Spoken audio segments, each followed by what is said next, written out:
Hello everyone, today class is based on Hindi objective series part 5। जैसा कि हम लोग ने पीछे में पार्ट 4 किए थे, है ना। हम लोग पार्ट 4 जो है पार्ट 4 तक अच्छे से कवर कर लिए थे। हिंदी ऑब्जेक्टिव सीरीज का जो चल रहा है हम लोग का झारखंड बोर्ड स्टूडेंट्स के लिए 2025 board exam, final board exam matric का, ठीक है। तो हम लोग पीछे में पार्ट 4 तक क्लियर कर लिए थे, जिसमें चैप्टर 4 तक क्लियर हो गया था ऑब्जेक्टिव, जो बहुत इंपॉर्टेंट है एग्जाम में, है ना। एग्जाम में आपका 30 जो ऑब्जेक्टिव पूछा जाएगा वो 30 ऑब्जेक्टिव हम लोग कवर करेंगे इस पार्ट सीरीज जो हम लोग का चल रहा है इससे, है ना। तो आज जो है हम आपके लिए लाए हैं पार्ट 5। क्या लाए हैं? पार्ट 5 लाए। इस पार्ट 5 में चैप्टर 5 से लिया गया है, ठीक है। वो चैप्टर 5 क्या है वो मैं आपको एक बार क्लियर करा देता हूँ, एक बार, है ना, शुरू से अंत तक। अब चैप्टर 5 को पहले समझ लीजिए कि इसमें हम आपको जो बताएंगे, आप वीडियो पर प्लीज़ बने रहिएगा, ठीक है। आप हमको पूरा क्लियर करने दीजिए, आपको तब समझ में आएगा, नहीं तो फिर क्लियर नहीं होगा, ठीक है। आप पहले सुनिए, समझिए, तब समझ में आएगा। देखिए, सबसे पहले कि दंतुरित मुस्कान जो है ये आपका एक क्या है, कविता है, ठीक है। इसका जो लेखक है ना, याद रखिएगा, ये आपका कविता है, याद रखिएगा, ये क्या आपका है, कविता है, ठीक है। दंतुरित मुस्कान एक ये क्या है, या दंतुरित मुस्कान एक कविता है, जिसका जो कवि हैं, जो लेखक हैं, वो याद रखिएगा कौन है, नागार्जुन। कौन है? नागार्जुन। तो जरा से इसमें एक चीज़ और है, ठीक है। आपको हम 10 क्वेश्चन अभी क्लियर कराएंगे ना, टोटल 10 क्वेश्चन।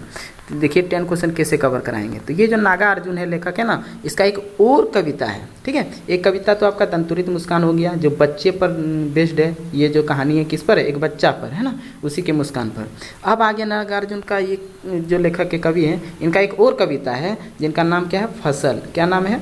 फसल। इसी चैप्टर में है, ठीक है, याद रखिएगा। इसी चैप्टर में एक और कविता है जिसका नाम है फसल, ठीक है। इससे हम आपको 5 ऑब्जेक्टिव क्वेश्चन इंपॉर्टेंट कराएंगे, और इससे जो दंतुरित मुस्कान है, इस कविता से भी हम 5 क्वेश्चन इंपॉर्टेंट कराएंगे। दोनों मिला करके आपको हम टोटल कितना कराएंगे, 10 क्वेश्चन। और ये 10 क्वेश्चन में इस चैप्टर से लगभग जो है ना 1 या 2 क्वेश्चन पूछा जाएगा, 1 या 2 क्वेश्चन पूछा जाएगा, वो आपको हम कवर कराएंगे।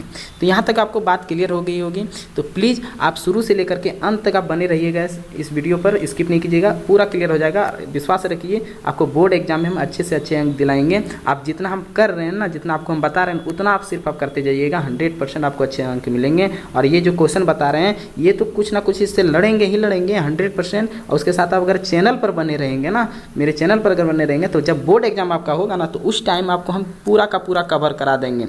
बोर्ड एग्जाम में क्या होता है कि मेरा जो भी क्वेश्चन हम बताते हैं ना, वो क्वेश्चन एग्जाम में देखने को मिलता है 100%। आप विश्वास रखिए और पीछे जा करके मेरे चैनल पर व्यू कीजिए। हम बहुत सारा क्वेश्चन जो है पिछले साल हम लड़ाए थे, ठीक है। उसके बाद बीच में स्किप हो गया था कुछ कारण के वजह से, इसलिए आप चैनल पर बने रहिए। विश्वास रखिए, आपको एग्जाम में बहुत सारा क्वेश्चन देखने को मिलेगा। डायरेक्ट जो हम बताएंगे वही क्वेश्चन आपको एक बोर्ड एग्जाम में मिलेगा, झारखंड बोर्ड विद्यार्थियों के लिए, है ना। तो इसलिए आप अगर चैनल पर नहीं है तो प्लीज़ चैनल को सब्सक्राइब करके बेल आइकन बजा दीजिए। और वीडियो अच्छा लगे तो वीडियो में एक लाइक प्यारा सा कीजिएगा, एक कमेंट प्यारा सा कीजिएगा, बहुत अच्छा लगेगा, ठीक है। इसके लिए हम आपके लिए इतना मेहनत करते हैं ना, तो आप इतना जरूर कीजिएगा, बहुत विश्वास रहेगा, ठीक है। तो इतना कीजिएगा। चलिए, तो इसके साथ साथ एक अच्छे से प्यारा सा एक मोटिवेशन के साथ हम लोग स्टार्ट करते हैं। तो आज का जो टुडे थॉट है वो देखते हैं, उसके साथ स्टार्ट करते हैं। तो पहला थॉट जो है हम लोग का वो देखते हैं। थॉट क्या है? सुविचार, है ना। क्या है? भलाई करते रहिए बहते पानी की तरह, बुराई खुद ही किनारे लग जाएगी कचरे की तरह, है ना। कहने का मतलब ये है कि आपको अच्छे से भलाई करना है, किसी की बुराई नहीं करना है ना। जो दूसरे बुराई करते हैं करने दीजिए, आप भलाई कीजिए, है ना। अगर आप भलाई कीजिएगा ना, तो आपके सामने वाला अगर बुरा भी है ना, वो भी साइड लग जाएगा, है ना, वो भी आपके साथ भलाई करने लगेंगे। इसलिए बोला जाता है कि आप अच्छे रहिए। अगर आप अच्छे रहेंगे तो बगल में आपका अगर कोई बुरे भी व्यक्ति हैं आपके साथ, तो वो भी कुछ दिन बीतने के बाद वो भी आप ही के जैसे हो जाएंगे, है ना। तो इसलिए आप अपना बिहेवियर खराब मत कीजिए। तो ये है आपका मोटिवेशन, है ना। आपको हम इसी तरह से रेगुलर मोटिवेट करते रहेंगे, और आपको इस चैनल पर बने रहना है, इसी तरह मेरे साथ जुड़े रहना है। हम आपको एनी टाइम आपके साथ रहेंगे, है ना। तो चलिए स्टार्ट करते हैं पार्ट 5, जो हम लोग का है पहला चैप्टर, जिसका नाम है चैप्टर 5, जिसका नाम है दंतुरित मुस्कान। ये है कविता। इस कविता का पहला क्वेश्चन 5 A to Z हम लोग कवर करेंगे। उसके साथ साथ आपको दिखा देते हैं जो फसल है, फसल का भी आप देख सकते हैं, ये 5 क्वेश्चन आपको कवर कराएंगे, ठीक है। तो चलिए देखते हैं। सबसे पहला हम लोग देखते हैं इस पार्ट को कवर करते हैं अच्छे से, और एक मेहनत के साथ और एक विश्वास के साथ आप भी बने रहिएगा, ठीक है। तो चलिए स्टार्ट करते हैं। सबसे पहला क्वेश्चन ले रहे हैं हम लोग। वो क्वेश्चन क्या है देखिए, सबसे पहले मैं आपको एक इंपॉर्टेंट बात बता दूं कि ये जो क्वेश्चन पूछा जाएगा ना एग्जाम में, इससे क्वेश्चन पूछा जाता है कि बताइए इस कविता के कवि कौन है। ये क्वेश्चन जरूर पूछा जाता है किसी न किसी चैप्टर से, ठीक है। तो इसको जरूर कवर कीजिएगा। कविता का नाम दे दिया जाएगा, बोलेगा इसका कवि कौन है, बताइए इसका जो कवि है वो कवि कौन है बताइए। तो याद रखिए कवि के लिए आपको यहाँ पे थोड़ा सा देखना पड़ेगा। इस चैप्टर 5 में 2 कविता है, आपको बताएं, एक दंतुरित मुस्कान और आगे अभी आपको हम बताएंगे। तो दंतुरित मुस्कान का याद रखिएगा, जो कविता का कवि है वो कौन है, नागार्जुन। कौन है, नागार्जुन। यहाँ तक बात क्लियर हो गई होगी। तो 1 नंबर का जो है आपको मेरे ख्याल से क्लियर हो गया होगा। इस कविता का कवि में 1 नंबर क्वेश्चन क्लियर हो गया होगा। तो याद रखिएगा यह दंतुरित मुस्कान कविता के कवि कौन है, तो याद रखिएगा नागार्जुन। कौन है, नागार्जुन। यहाँ तक क्लियर हो गया होगा मेरे ख्याल से, ठीक है। तो चलिए क्वेश्चन नंबर 1 हो गया क्लियर। अब आगे आते हैं, तो याद रखिएगा 1 का जो आंसर है कौन होगा, नागार्जुन, ठीक है। 2 में आते हैं, इस कविता में व्याख्या का केंद्र बिंदु कौन है। तो याद रखिएगा इसमें हमको जो रिलेटेड किया गया दंतुरित मुस्कान, तो मुस्कान किसका है, एक बच्चे की मुस्कान की बात कर रहा है ना। एक छोटे से बच्चे जो हैं उनकी मुस्कान के बारे में पूरा कहानी जो कविता है वो पूरा कविता बताया गया है ना, एक बच्चे पर। तो देखते हैं इस कविता में व्याख्या की केंद्र बिंदु जो कौन है। तो ये व्याख्या जो बताया गया, मतलब पूरी तरह से डिटेल में जो एक्सप्लेन किया गया इस कविता में, वो किसके बारे में बताइए, किसके बारे में, मेन पॉइंट कौन है इस कविता का। मेन पॉइंट जो है, मेन केंद्र जो है जिसके बारे में पूरा आधारित है पूरा कविता, किस पर बेस्ड है, तो याद रखिए बच्चे पर। इसके लिए यहाँ पे ये जो इस कविता का केंद्र बिंदु जो बनेगा वो कौन बनेगा, एक बच्चा बनेगा। कौन बनेगा, एक बच्चा, याद रखिएगा। तो एक केंद्र बिंदु कौन है, बच्चा। इसका क्लियर हो गया। अब आते हैं क्वेश्चन नंबर 3 की ओर। क्वेश्चन नंबर 3 को आप देखिए अच्छे से कवर हो जाएगा। क्वेश्चन नंबर 3 भी इजी है। देखिए बताया गया क्या, कवि मैथिली भाषा में किस नाम से लिखा करते थे। कवि जो थे हमारे नागार्जुन, वो नागार्जुन कवि जो हैं मैथिली भाषा में किस नाम से लिखा करते थे। तो याद रखिएगा यात्री के नाम से। किसके नाम से, यात्री, ना कि लेखक, ना ही कवि और ना ही पथिक। याद रखिएगा यात्री जो होते हैं उस यात्री के नाम से लिखा करते थे मैथिली भाषा में, ठीक है। आगे बढ़ते हैं क्वेश्चन नंबर 4, किसकी मुस्कान देखकर हताश और निराश व्यक्ति में आशा का संचार हो जाता है ना। तो कौन सा ऐसा पर्सन थे या कौन थे इसमें जिनका मुस्कान देख कर कि जो ऐसा व्यक्ति जो हताश में है, निराश में, उदास में है, पूरी तरह से सोच में डूबे हुए हैं बेचारे, उनको देख करके ही वो सारे निराश, हताश सब कुछ भूल जाते हैं और वो क्या हो जाते हैं, पूरी तरह से एक आशा के संचार में आ जाते हैं। उनको मन में जो है आशा बन जाता है, विश्वास बन जाता है, एक चेहरे पर स्माइल आ जाता है। किनको देख करके, तो ये बच्चे की मुस्कान को देख करके, है ना। जो बच्चे हैं इस कविता में, उस बच्चे की मुस्कान जब देखते हैं कोई,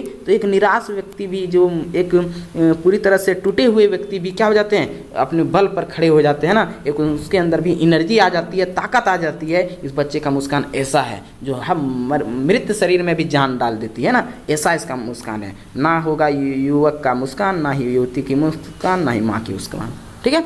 आगे बढ़ते हैं, तो आगे आता है हमको क्या, 5 में देखते हैं। दंतुरित मुस्कान कविता का लास्ट क्वेश्चन है। लास्ट क्वेश्चन को आप देख लीजिए, क्लियर हो जाएगा।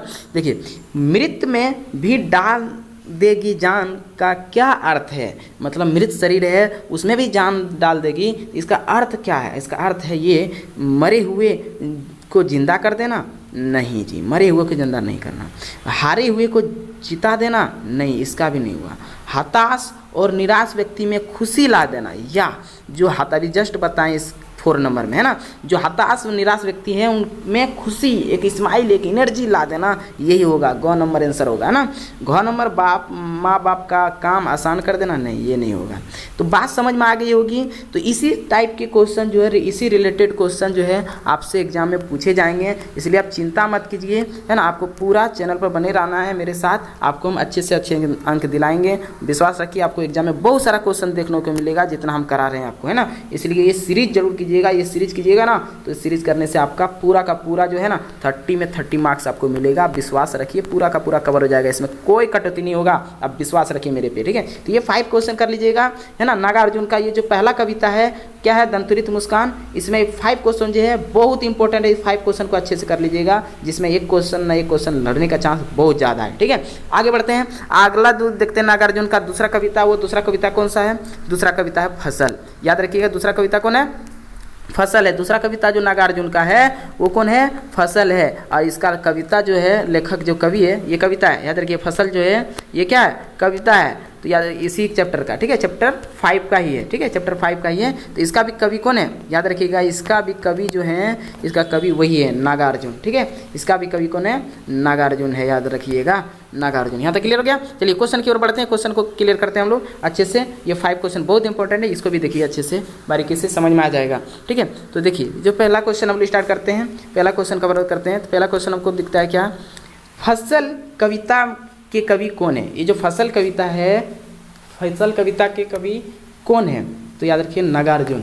कौन है, नागार्जुन, ठीक है। आते हैं, दिखता है हमको कविता के अनुसार फसल किसका रूपांतर है, तो याद रखिएगा सूरज की किरणों का। याद रखिए जब फसल था, फसल हम लोग का जो रूप चेंज करता है, तो जैसे सूरज डूब जाते हैं, है ना, और किरण उसका चमक उठता है, उसी प्रकार से फसल भी है, उसका भी रूप क्या होता है, सूर्य की किरण की तरह रूप उसका चेंज होता है ना, इसलिए कौन होगा, सूर्य की किरणें, ठीक है। आगे आते हैं, आगे हम लोग को दिखता है 3 नंबर में दिखता है फसल किसका गुणधर्म है, तो मिट्टी का। याद रखिएगा मिट्टी का।